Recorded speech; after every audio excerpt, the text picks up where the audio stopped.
바울과 및 동행하는 사람들이 바보에서 배 타고 발빌리아에 있는 버가에 이르니 요한은 그들에게서 떠나 예루살렘으로 돌아가고 그들은 버가에서 더 나아가 비시디아 안디옥에 이르러 안식일에 회당에 들어가 앉으니라.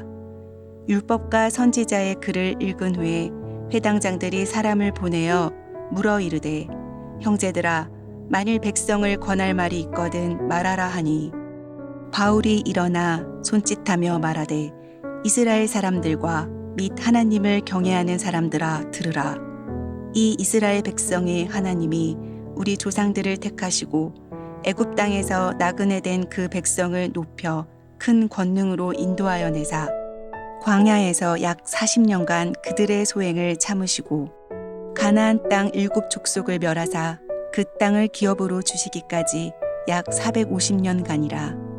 그 후에 선지자 사무엘 때까지 사사를 주셨더니 그 후에 그들이 왕을 구하거늘 하나님이 베냐민 지파 사람 기스의 아들 사울을 40년간 주셨다가 패하시고 다윗을 왕으로 세우시고 증언하여 이르시되 내가 이새의 아들 다윗을 만나니 내 마음에 맞는 사람이라 내 뜻을 다 이루리라 하시더니 하나님이 약속하신 대로 이 사람의 후손에서 이스라엘을 위하여 구주를 세우셨으니 곧 예수라.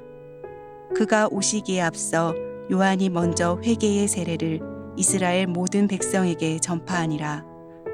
요한이 그 달려갈 길을 마칠 때에 말하되 너희가 나를 누구로 생각하느냐? 나는 그리스도가 아니라 내 뒤에 오시는 이가 있으니 나는 그 발의 신발끈을 풀기도 감당하지 못하리라 하였으니 형제들아 아브라함의 후손과 너희 중 하나님을 경외하는 사람들아 이 구원의 말씀을 우리에게 보내셨거늘 예루살렘에 사는 자들과 그들 관리들이 예수와 및 안식일마다 외우는 바 선지자들의 말을 알지 못하므로 예수를 정죄하여 선지자들의 말을 응하게 하였도다. 죽일 죄를 하나도 찾지 못하였으나 빌라도에게 죽여달라 하였으니 성경의 글을 가리켜 기록한 말씀을 다 응하게 한 것이라. 후에 나무에서 내려다가 무덤에 두었으나 하나님이 죽은 자 가운데서 그를 살리신지라. 갈릴리로부터 예루살렘에 함께 올라간 사람들에게 여러 날 보이셨으니 그들이 이제 백성 앞에서 그의 증인이라. 7월 21일 금요 새벽 큐티입니다. 이 시간에는 구약 성경이 가리키는 예수 그리스도라는 제목으로 큐티 말씀을 전하겠습니다. 오늘 말씀은 사도 바울이 1차 전도 여행 중에 비시디아 안디옥 회당에서 한 설교인데 지금 바울과 바나바가 도착한 비시디아 안디옥은 당시 소아시아에서 교통의 중심지로 큰 도시였습니다. 로마 정부는 이곳을 아시아 통치의 거점으로 삼기 위해 도로를 새로 닦고 많은 건축물을 세워 아시아의 모든 도시 가운데서 가장 로마화된 도시로 만들었습니다.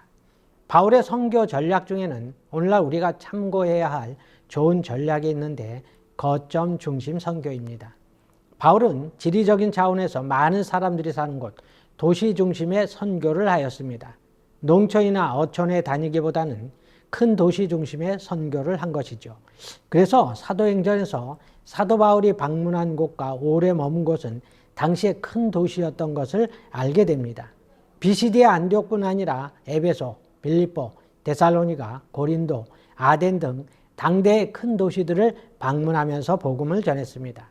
우리나라에 온 선교사들도 대부분 거점 중심, 도시 중심 선교를 하였습니다. 다음으로 바울은 접촉점을 잘 활용해서 선교를 했습니다. 바울은 새로운 곳에 갔을 때 회당을 찾아가서 유대인들과 유대교로 개종한 이방인들에게 먼저 복음을 전했습니다. 회당은 유대인 디아스포라들이 안식일에 모여 예배드리는 곳인데 유대인 공동체가 있는 곳은 어디에나 회당이 있었습니다. 오늘 본문에도 보면 바울과 바나바가 비시디아 안디옥에 갔을 때 14절에 보면 회당 예배에 참석한 것을 볼 수 있습니다. 바울이 회당을 먼저 찾은 것은 복음에 좋은 접촉점을 발견할 수 있었기 때문입니다. 회당에는 유대인들만 있었던 것이 아니라 경건한 사람들, 하나님을 경외하는 이방인들도 상당수 포함되어 있었던 것입니다. 이제 15절에 보니까 회당장들이 바울에게 사람을 보내서 백성들에게 전할 말씀이 있으면 하겠느냐라고 묻고 있습니다. 드디어 바울에게 복음을 전할 기회가 찾아온 것입니다. 복음에 불타는 사도 바울이 이 좋은 기회를 놓칠 리가 없었습니다. 바울은 일어나서 복음을 전하기 시작했습니다. 먼저 17절에서 23절까지를 보면 사도 바울은 구약시대에 하나님께서 이스라엘 민족에게 행하신 위대하신 일을 5문장으로 요약하고 있습니다.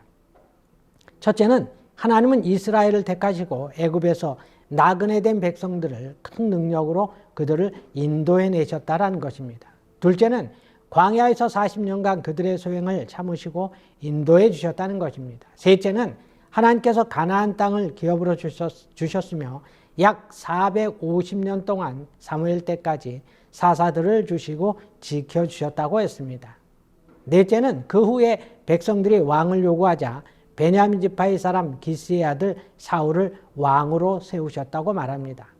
그리고 다섯 번째로 하나님은 말씀을 버린 사울을 패하시고 마음에 맞는 다윗을 왕으로 세우셨고 하나님의 약속대로 그의 후손 가운데서 구주를 세우셨는데 그가 바로 예수 그리스도시라는 것입니다. 바울은 드디어 예수님에 대해 증거하기 시작하는데 24절에서 세례 요한의 증언부터 시작합니다.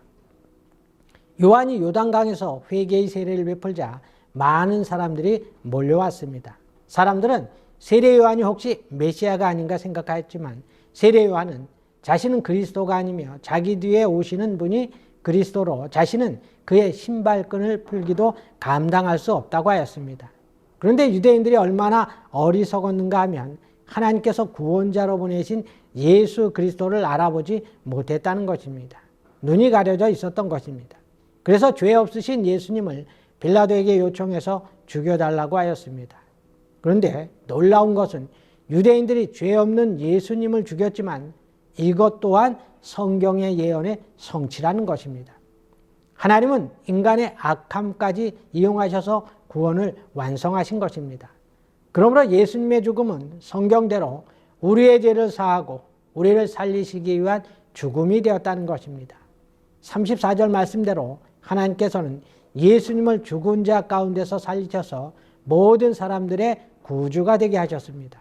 그리고 갈릴리에서부터 주님을 따르던 제자들은 부활하신 예수님을 만난 후 부활의 증인들이 되었습니다. 사도 바울도 이제 그 증인들 가운데 하나가 되어 이방인들에게 복음을 전하였습니다. 바울은 지금 1차 전도여행을 하면서 구브로에 이어 비시디의 안디옥에 도착해 그곳 사람들에게 구약의 선지자들이 예언한 메시아, 그분이 바로 예수님이시라는 것을 전하고 있는 것입니다.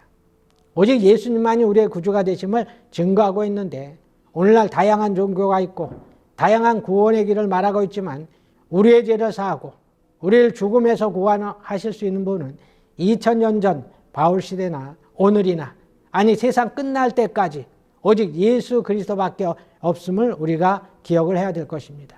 그것은 그 무엇과도 타협할 수 없는 절대 진리임을 믿고 생명 대신 예수님을 전하시는 우리 성도님들이 다 되시기를 바랍니다.